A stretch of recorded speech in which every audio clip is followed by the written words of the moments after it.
തൻ്റെ ഭാവിയെക്കുറിച്ച് ആദിയോടുകൂടി ചിന്തിച്ച ഒരു ക്ലോക്കിൻ്റെ കഥയുണ്ട്.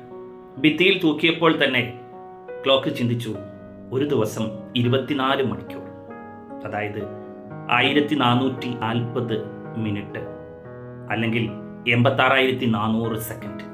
ഒരു സെക്കൻഡിൽ ഒരു തവണ ടിക്കടിച്ചാൽ തന്നെ ഒരു വർഷം 3,15,36,000 തവണ ടിക്കടിക്കേണ്ടി വരും. ഇത് ഓർത്തപ്പോൾ തന്നെ നമ്മുടെ ക്ലോക്ക് ആകെ അവശതയിലായി. തൊട്ടപ്പുറത്തുണ്ടായിരുന്ന വയസ്സൻ ക്ലോക്ക് ഈ ക്ലോക്കിനെ നോക്കി പറഞ്ഞു, നീ കോടി തവണ ടിക്കടിക്കൊന്നും വേണ്ട, ഒരു സെക്കൻഡിൽ ഒരു തവണ ടിക്കടിച്ചാൽ മതി. ഇത് കേട്ടപ്പോൾ നമ്മുടെ ക്ലോക്കിന് സമാധാനമായി.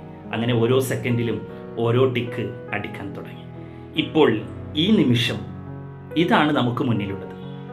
ഈ നിമിഷം എങ്ങനെ ഗുണകരമായി വിനിയോഗിക്കാൻ സാധിക്കും എന്നാണ് നാം ചിന്തിക്കുന്നത്. കഴിഞ്ഞുപോയ കാലം ഇനി നമുക്ക് തിരിച്ചു കിട്ടില്ല. വരാനിരിക്കുന്ന ഭാവി കാലവും നമ്മുടെ വരുതിയിലല്ല. ഇന്നലകളെക്കുറിച്ചുള്ള ആകുലതകളും നാളുകളെക്കുറിച്ചുള്ള ആദികളും നാം ഇന്നിൻ്റെ മേലിൽ കെട്ടിവെക്കരുത്.